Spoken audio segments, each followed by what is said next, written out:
عبده ورسوله لا نبي بعده. اللهم صل وسلم على سيدنا محمد الذي حملنا من الظلمات إلى النور وعلى آله وأصحابه الذين أذهب عنهم الرجس وطهر وعلى إخوانه من الأنبياء والمرسلين والشهداء الصالحين وإلى جميعهم. وقال الله تعالى في القرآن الكريم: بسم الله الرحمن الرحيم رب اشرح لي صدري ويسر لي أمري واحلل عقدة من lisani yafqahu qawli. Amma ba'du. Bapak Ibu hadirin wal hadirat, jamaah salat subuh yang dirahmati oleh Allah Subhanahu wa taala. Kembali pagi ini Allah memberikan kesempatan pada kita, memberikan waktu, memberikan kekuatan lahir dan batin, sehingga saat ini kita bisa menjalankan beberapa amaliyah di pagi hari ini, yaitu amaliyah sholat, baik sholat qobliyah subuh tadinya maupun sholat subuh yang baru saja kita selesaikan, serta saat ini kita lanjutkan untuk sejenak kita meluangkan waktu sambil niat iktikaf di masjid dan juga sambil menunggu datangnya waktu syuruk, yaitu mendengarkan kajian rutinitas kita pada pagi hari ini, kajian kitab Tauhid Ad-Dasuki. Semoga saja segala apa yang kita kerjakan, yang kita usahakan khususnya di pagi hari ini dalam kebaikan, itu Allah menerima dengan sempurna dan Allah akan membalasnya dengan balasan yang baik, dengan balasan yang sempurna baik di dunia terutama kelak nanti di akhirat ya. Dan kita bersyukur kepada Allah atas semuanya itu ya, yang Allah sudah memberikan segalanya pada kita. Semoga saja kita tetap terus menjadi orang yang mampu mensyukuri semua nikmat kebaikan yang Allah berikan pada kita ini. Amin ya rabbal alamin. Hadirin Bapak Ibu jamaah salat subuh yang dirahmati oleh Allah Subhanahu wa taala. Kembali pagi ini kita melanjutkan kajian pengajian rutin kita, yaitu kitab Tauhid Ad-Dasuki. Namun sebelum kami melanjutkan pengajian kitab Ad-Dasuki kita pada pagi hari ini, perlu kita ketahui bahwa saat ini pertama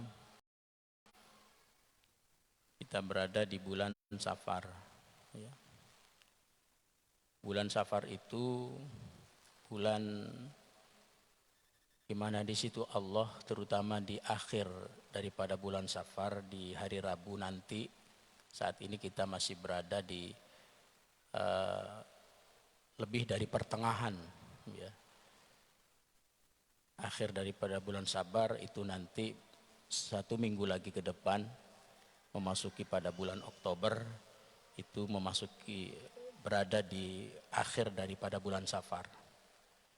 Diyakini oleh ulama bahwa hari Rabu akhir daripada bulan Safar itu Allah menurunkan banyak musibah bencana di situ yang disebut dengan Rabu Wakasan, sehingga kita dianjurkan untuk banyak berdoa pada saat itu agar Allah melindungi kita, menjaga kita dari segala musibah dan bencana.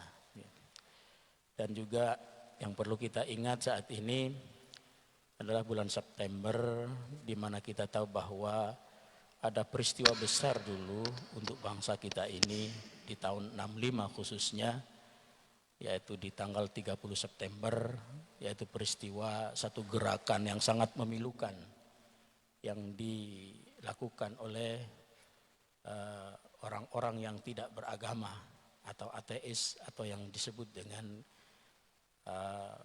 komunis ya, ataupun Partai Komunis Indonesia ya, yang dimana di situ tidak hanya para pahlawan revolusi kita yang 9 jumlahnya, tetapi juga banyak umat Islam dan ulama yang dibantai habis dan dibunuh oleh para PKI, baik santri maupun kiai-kiai. Artinya hal ini tetap harus kita kenang sebagai peristiwa yang memilukan, dan juga harus tetap kita waspada. Jangan kita terlalu percaya orang yang dia mengatakan bahwa PKI sudah tidak ada, jangan. Tetapi tetap harus kita waspada akan gerakan-gerakan itu, ya, karena hidup ini itu semuanya serba mungkin. Mungkin saja peristiwa yang terjadi beberapa puluh tahun yang lalu itu terjadi lagi pada saat ini, dan mudah-mudahan tidak terjadi, Allah menjaganya, dan juga mungkin saja peristiwa itu tidak akan terjadi. Tapi tetap paling tidak kita mengenang sejarah yang memilukan, yang sangat menyedihkan sekali yang terjadi pada bangsa kita ini, dan kita sambil doakan semoga mereka-mereka orang tua kita, para pendahulu kita, pahlawan kita, siapapun itu mereka yang betul-betul dia gugur di dalam peristiwa kejadian itu, kita doakan semoga mereka mendapatkan rahmat dan kasih sayang Allah di dalam alamnya, yaitu alam barzahnya. Dan semoga mereka-mereka yang menjadi pelaku daripada peristiwa itu, Allah memberikan balasan yang setimpal. Ya, amin ya rabbal alamin. Bapak Ibu hadirin dan hadirat, jamaah salat subuh yang dirahmati oleh Allah Subhanahu wa taala, mari kita lanjutkan untuk pengajian kita pada pagi hari ini, yaitu kitab Ad-Dasuki. Masih melanjutkan tentang kalimat tauhid la ilaha illallah Muhammadur Rasulullah, ya. Seperti yang kami sampaikan bahwa kalimat tauhid la ilaha illallah itu adalah satu kalimat yang sangat istimewa, kalimat yang sangat luar biasa di sisi Allah SWT. Bahkan alam semesta ini itu yu'athirullahu ta'ala al-ardi was samawati bila ilaha illallah. Allah menciptakan alam semesta ini sebenarnya dengan kalimat la ilaha illallah. Bahkan di dalam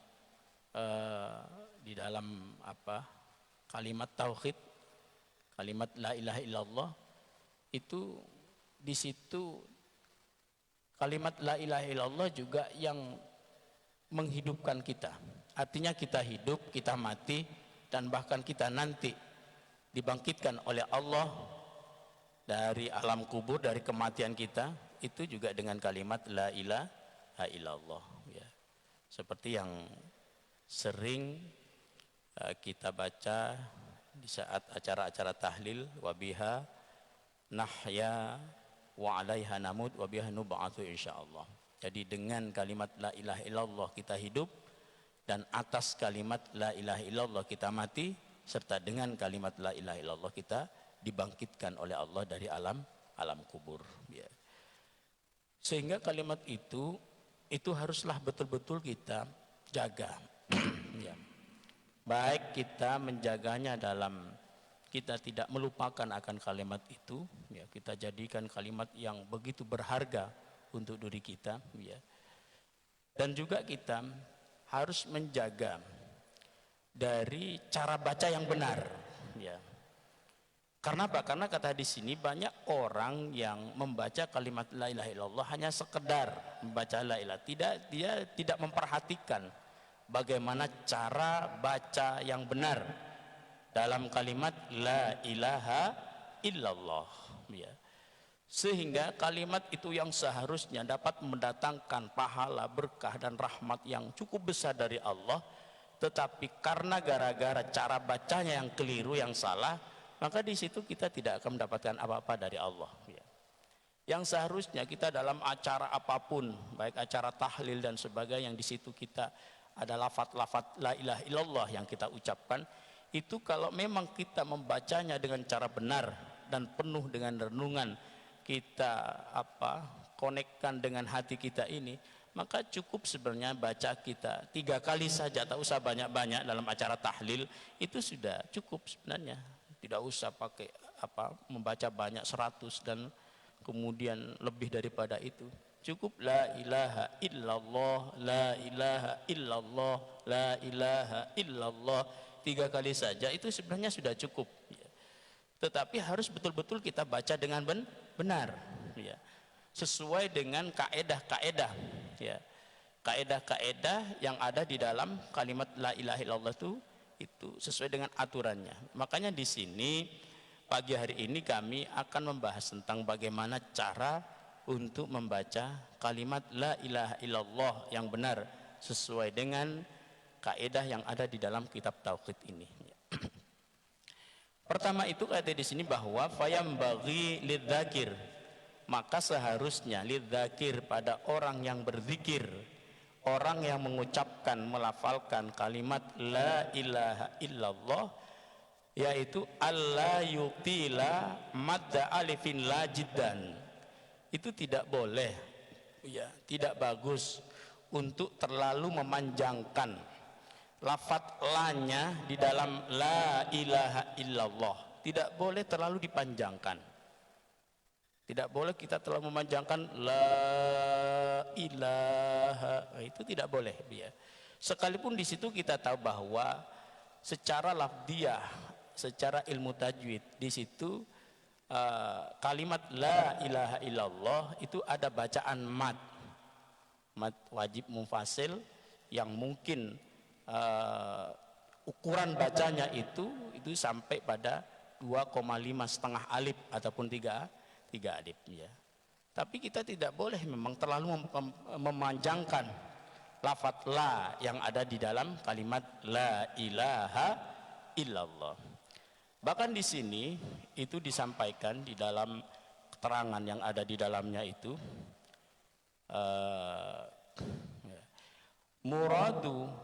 muradu bidzakir mutlaqan al-mutalaffidz biha, yang dimaksudkan hal itu pada orang yang berzikir yang memutlakkan mengucapkan kalimat la ilaha illallah, sawa'un kana yulaffidzuhu biha, sama saja baik dia melafalkannya, mengucapkannya dengannya fi adzanin, baik di waktu azan sebenarnya.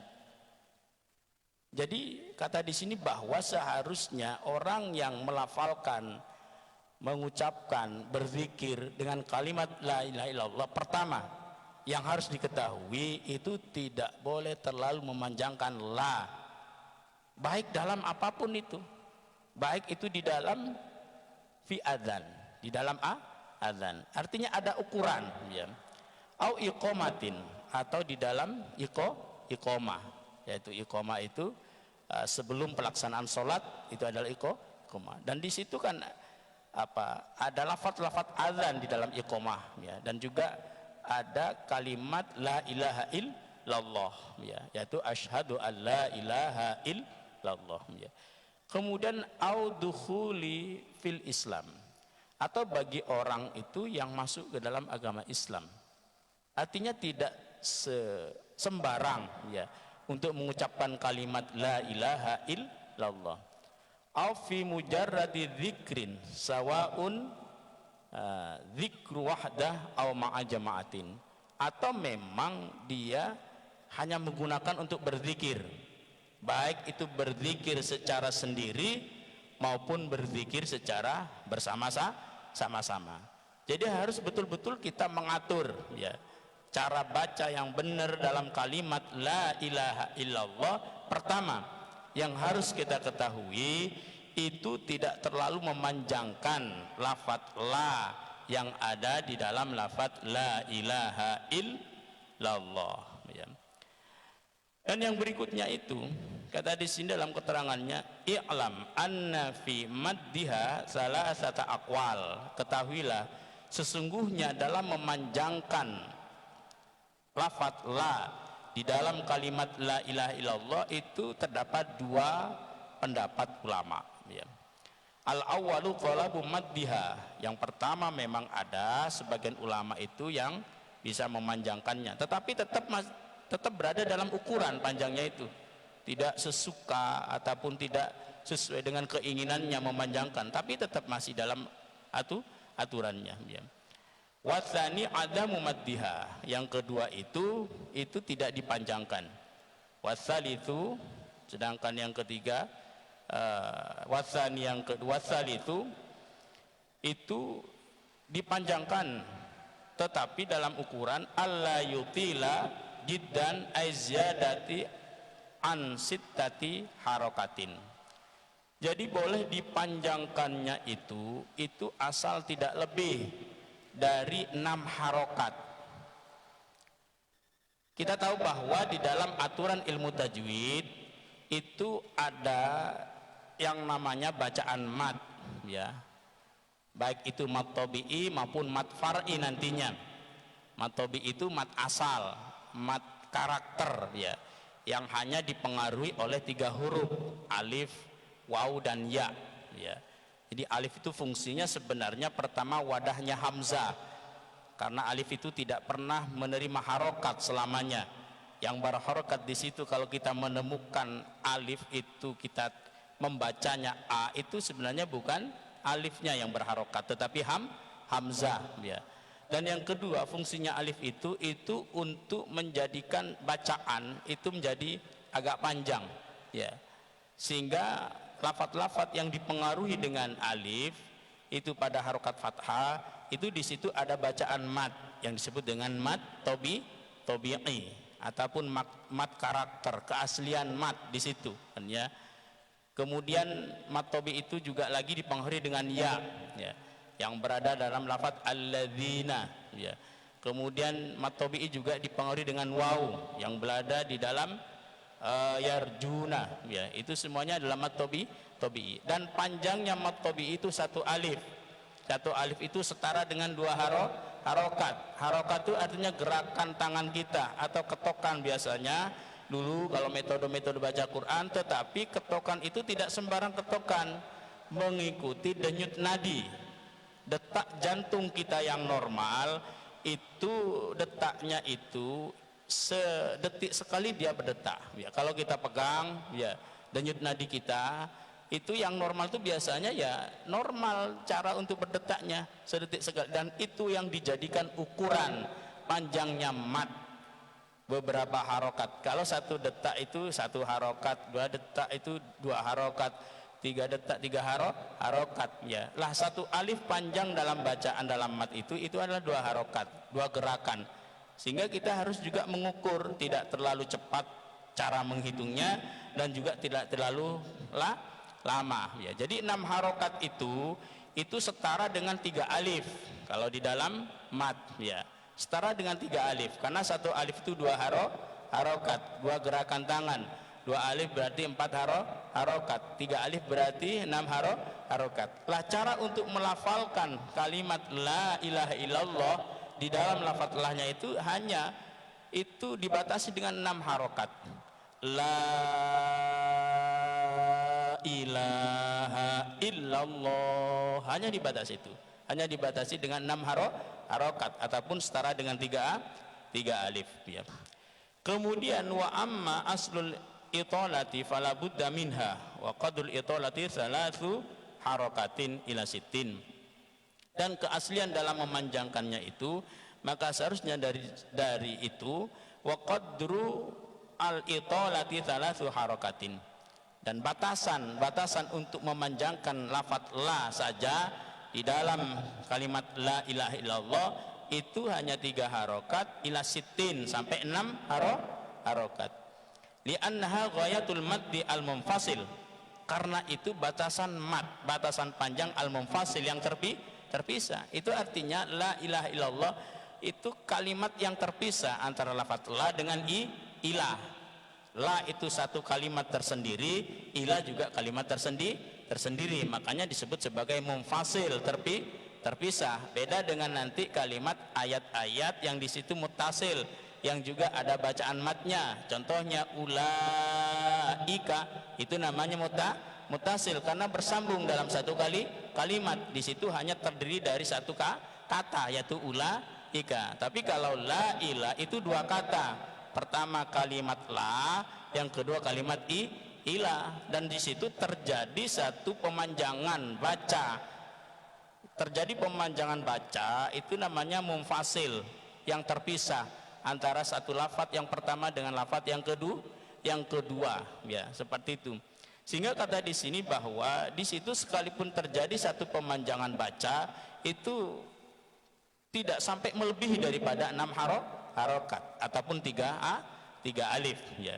Wa adamul, tidak sampai melebihi daripada harokat. Kemudian wa adamut tuli harokatani wala yang kusu anil harokataini, dan juga jangan sampai terlalu memendekkan, kurang daripada 2 harokat.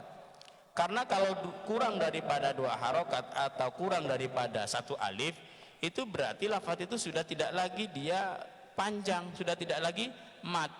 Kalau sudah tidak lagi mat berarti artinya berubah, itu maksudnya. Jadi kalau seandainya kita melafazkan la ilaha illallah, la ilaha, itu salah, ya. Karena apa? Karena di situ berarti kita sudah memendekkan bacaan. Yang seharusnya itu paling tidak kita memanjangkannya itu 1 alif saja, yaitu menjadikan mat tobi'i yang masih kelihatan panjangnya itu la ilaha illallah, la ilaha illallah, itu paling tidak, ya. Serta kalau ingin kita memanjangkan lagi itu sampai pada 3 harokat, sampai pada 6 harokat. 6 harokat itu batasan ghayatul mat, yaitu batasan panjangnya mat yang ada di dalam lafaz itu. Dan kita tidak boleh untuk menghilangkan panjangnya bacaan la, ya, padahal kalimat la ilaha illallah. Karena apa? Karena kalau kita menghilangkan panjangnya bacaan la itu, maka berarti kita sudah merubah arti.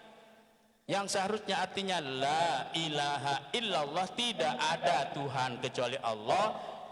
Tetapi karena kita menghilangkan matnya, menghilangkan mat dari 2 harokat itu menjadi mungkin 1 harokat atau bahkan tidak ada sama sekali, sehingga artinya itu sungguh. Jadi di situ nanti akan berubah menjadi huruf taukid namanya, huruf pengokoh, penguat kalimat. Kalau kita menghilangkan panjang daripada la, sehingga di situ artinya yang seharusnya tidak ada itu berubah la ilaha, sungguh Tuhan. Lah nanti akan merusak makna. Makanya inilah yang dibahas di dalam kajian tauhid bab ini tentang kalimat la ilaha illallah, yang menjadi satu kalimat sangat istimewa di sisi Allah Subhanahu wa taala, ya. Kemudian Bapak Ibu yang kami hormati, selain kita harus menjaga lafadz la tidak terlalu panjang kita baca, kemudian juga tidak terlalu kita memendekkan sehingga tidak terkesan itu ada panjangnya sedikit pun, kurang daripada 2 harokat atau kurang daripada 1 alif, ya. Itu juga yang harus kita perhatikan dalam bacaan la ilaha illallah, yaitu wa ayyaqta al hamzata min ilah. Harus betul-betul kita mengkotek, memutus hamzah ilah daripada la, artinya tidak disambung. Tidak boleh kita melafalkan itu la ilaha illallah, la ilaha illallah, la. Ini menjadi kebiasaan, kan, ya, seperti itu. Nah, itu percuma tuh, maksudnya kita tuh banyak mungkin membaca kalimat la ilallah ternyata salah dalam baca. Di situ harus betul-betul kita taktek, harus betul-betul kita putus, yaitu la ilaha illallah. Harus betul-betul ada terpisah dalam bacanya. Jadi kita bacanya itu betul-betul nampak kalimat la, kalimat ilah. Makanya agar nampak bacaan ilahnya di situ setelahnya la, maka hamzah daripada lafadz ilah itu harus betul-betul ditaktek, harus betul-betul diputus.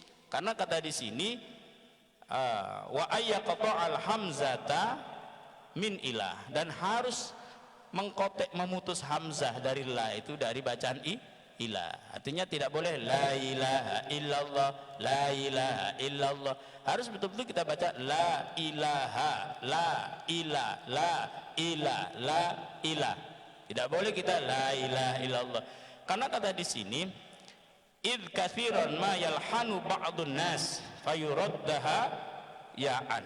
Karena banyak di antara kita itu yang lahan, artinya tidak tepat untuk mengucapkan la ilaha illallah, sehingga larinya hamzah di dalam ilah itu ke ya.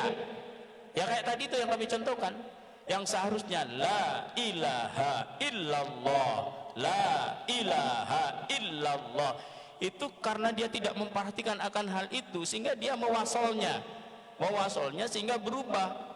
Yang seharusnya hamzah di dalam lafaz ilah itu menjadi ya, yang seharusnya hamzah dalam lafaz ilah itu menjadi ya, sehingga bacanya itu la ilaha illallah, la ilaha illallah. Belum lagi ini tidak memperhatikan ilah yang ada di dalam lafaz itu setelahnya ilah.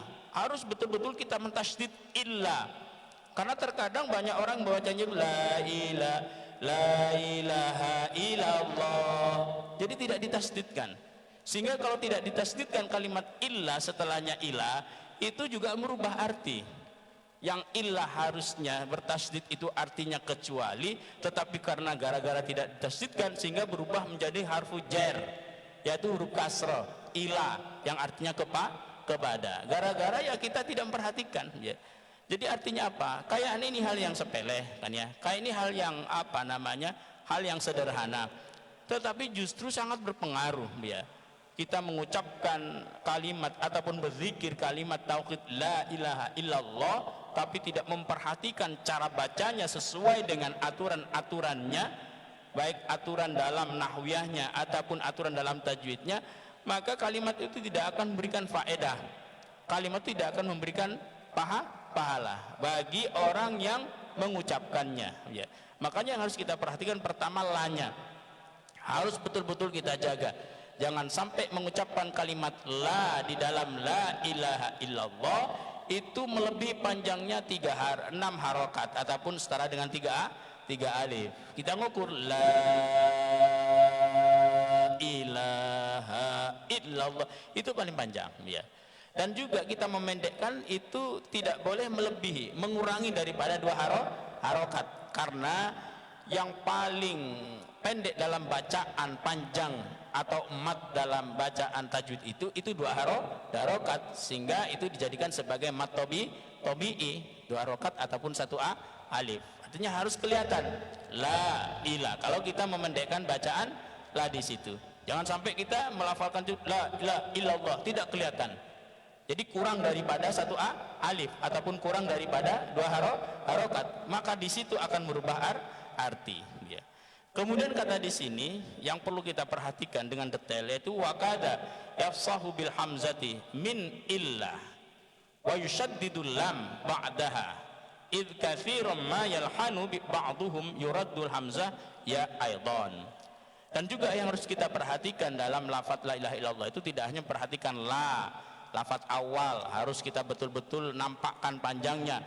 Kemudian juga harus kita betul-betul mentaktek memutus ilah sehingga hamzah di dalam lafaz ilah di situ kelihatan ilah ya. Jadi jangan sampai kita mewasolkan sehingga ilah itu tidak kelihatan hamzah tetapi bersuara ya, yang kelihatan adalah ya, yaitu la ilah ya.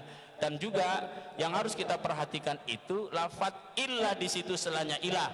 Jadi harus betul-betul kita menampakkan ataupun kita mendhahirkan hamzah illah dan juga mentasydidkannya illah, la ilaha illallah.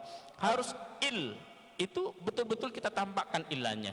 Jangan sampai kita mentakhfif, meringankan sehingga illah itu yang harusnya yusyaddad ditasydidkan ataupun ya betul-betul kita mentasydidkan lafaz illah itu, tapi kita karena gara-gara membacanya itu kita meremehkan kan ya, kita tidak memperhatikan itu sehingga tasydidnya hilang kemudian berubah menjadi ilah, yang akhirnya kita membaca itu la ilaha illallah, la ilaha illallah, lah itu salah kan ya.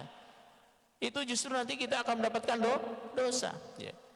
Jadi harus betul-betul kita jaga la ilaha illallah, la ilaha illallah. Makanya tak perlu kita itu cepat-cepat membaca la ilaha illallah, mengejar target banyak sampai 1000, percuma kan ya. Sekalipun kita mengejar target sampai ratusan baca la ilaha illallah tapi cara bacanya tidak benar, itu tetap kita tidak akan mendapatkan faedah dan pahala.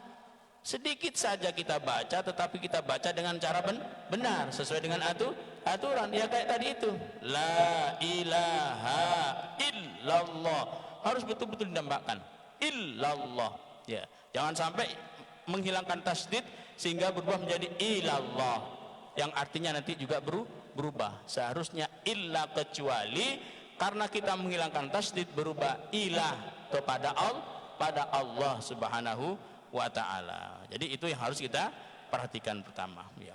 Kemudian kata di sini, wa amma kalimatul jalalati wa ta'zim, dan adapun kalimat al jalalah, lafzul jalalah Allah, wa ta'zim, dan kalimat agung itu allati ba'da illa, yaitu yang berada di setelahnya illallah, itu maksudnya fala yakhlu, maka di situ bisa dibaca ma'ayyaqifa 'alaiha, bisa diwakafkan atasnya adzakir, bagi orang yang berzikir, aula, atau tidak.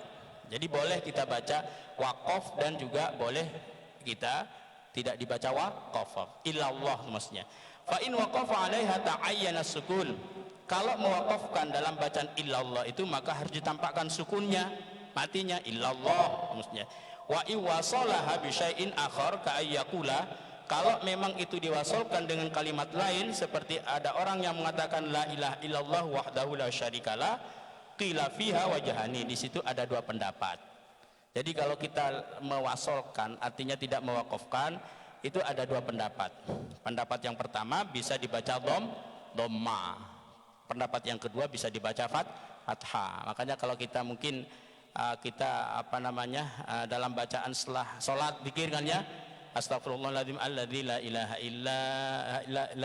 illa huwal hayyul, itu boleh dibaca karena huwa itu di situ pengganti daripada Allah. Boleh dibaca dhamma, wal hayyul qayyum wa atubu, itu boleh, dan juga bisa dibaca fathah. Nah, karena di situ huwa juga pengganti daripada dhamma. Boleh dibaca la ilaha illa huwal hayyul qayyum, itu jangan dipeributkan kan ya. Sama-sama benarnya kok. Di dalam kata tauhid ini terangkan. Kata di sini bahwa di situ ada dua bacaan fi faslil i'rab ya.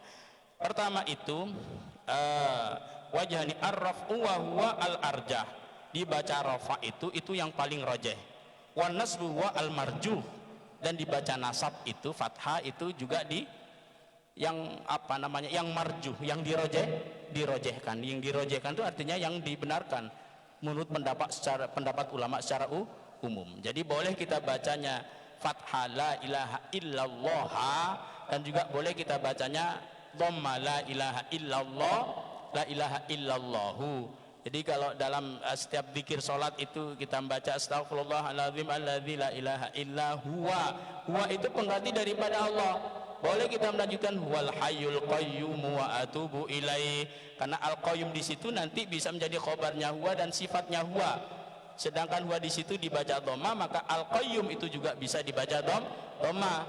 Atau kita mengikuti pendapat yang huwa itu Allahnya, huwa pengganti daripada Allah di situ, itu dibaca fathah.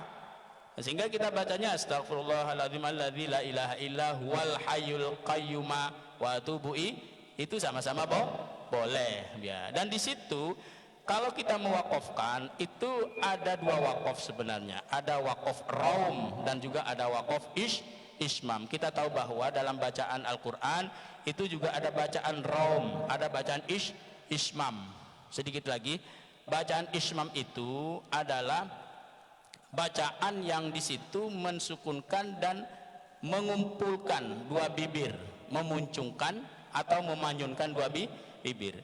Sehingga di sini disampaikan bahwa antara bacaan raum dan juga bacaan ismam di sini ya, di dalam keterangannya di dalamnya itu ya. Al-ismam huwa al-isyaratu bisyafatain. Bacaan ismam itu adalah sebuah isyarat dengan dua bibir lil dhammi, yang terkumpul, memanyunkan. Contoh dalam bacaan ismam ini jangan sampai kita clear juga cara bacakannya. Jadi di dalam surat Yusuf yaitu kan ada bacaan ismam di dalam ayat, di situ kata Allah wa qalu ya abana malaka la ta'manna, ya kan ya. Di situ kan aslinya mata manuna. Makanya dalam lafaz la ta'manna ya, wa qalu ya abana malaka, ya waqalu ya abana laka la ta'manna, malaka la ta'manna, itu boleh dibaca ismam ya, dan juga bisa dibaca raum. Kalau kita membaca ismam berarti kita mengumpulkan, memanyunkan bibir, tetapi ingat dalam memanyunkan bibir itu harus mensukunkan dulu nunnya, la ta'man baru ya, jangan sampai langsung dimanyunkan la ta'manun, itu nanti larinya ke bacaan raum namanya ya. Jadi kalau di situ kita membaca ismam la ta'man, nah jadi dalam ayat itu waqalu ya abana mala, waqalu ya abana laka mala ta'man ma ta'man, nah ya, mensukunkan nun kemudian memanyunkan bibir ya. Kalau kita baca rom itu tetap dibaca itu nunnya tapi disamarkan, la ta'manna ya, jadi membaca nunnya itu tetap dibaca tapi disamarkan ya. Wa qalu ya abana malaka, wa qalu ya abana laka ma ta'manna ya, bisa dibaca raum ya. Jadi ada bacaan namanya raum, ada bacaan namanya ismam. Kalau bacaan ismam tadi itu mensukunkan din nun tetapi memanyunkan bibir, la ta'manna. Tapi kalau bacaan ar-rom itu tetap itu dihidupkan, la ta'manna, tapi disamarkan ya, seperti itu ya. Jadi di dalam untuk juga membaca kalimat la ilaha illallah pada lafadz Allah itu boleh wakaf. Wakaf di situ bila boleh bisa wakaf ar-raum dan juga boleh wakaf ismam. Kalau wakaf ismam berarti betul-betul menampakkan di situ wakaf tapi memanyunkan. Jadi dalam bacaan apa namanya? Dalam bacaan rom itu di semua ayat-ayat itu bisa dibaca itu. Jadi ar-rom itu bisa bisa dibaca pada harokat dhamma dan fathah. Contohnya bismillahirrahmanirrahim. Nah, jadi sebenarnya itu masih ada kesan lafaz yang hidup ar-rahimu tetapi tidak dijelaskan. Bismillahirrahmanirrahim. Alhamdulillahirabbil alamin. Kalau fathah tidak bisa. Maliki yaumiddin. Nah, itu hanya terdapat pada harokat dhamma dan kasro ya, seperti itu. Jadi Bapak Ibu yang kami hormati, inilah yang perlu kita ketahui dalam pembahasan ini tentang kita membaca kalimat la ilaha illallah. Harus betul-betul kita melafalkan dengan baik, dengan tepat, dengan benar agar kita mendapatkan faedah ataupun keutamaan di dalam kalimat la ilaha illallah. Jadi kita cara baca pertama la ilah, harus menampakkan ilah, setelahnya la dan harus memanjangkan la, jangan sampai dipendekkan, jangan sampai dijadikan satu, la ilah tidak boleh, dan juga harus menampakkan illallah, jadi tidak boleh ilallah ya, harus betul-betul kita tampakkan la ilaha illallah, la ilaha illallah, la ilaha illallah. Tidak boleh kita itu seenaknya la ilaha illallah, la ilaha illallah, la ilaha illallah. Percuma kita baca sekalipun sampai rontok gigi itu percuma karena bacanya salah. Yang mudah-mudahan saja oleh Allah kita terus diberi kesempatan untuk memperbaiki segala amalan, zikiran, bacaan yang kita baca setiap harinya agar betul-betul itu berfaedah, bisa memberikan keutamaan pada kita yang membacanya, dan juga bisa memberikan pahala yang besar, sehingga kalimat la ilaha illallah itu juga akan bisa menyelamatkan seorang dari api nerakanya Allah SWT. Mungkin ini saja yang dapat kami sampaikan pada pagi hari ini, semoga bermanfaat. Dari kami sekian dulu dan terima kasih. Assalamualaikum warahmatullahi wabarakatuh.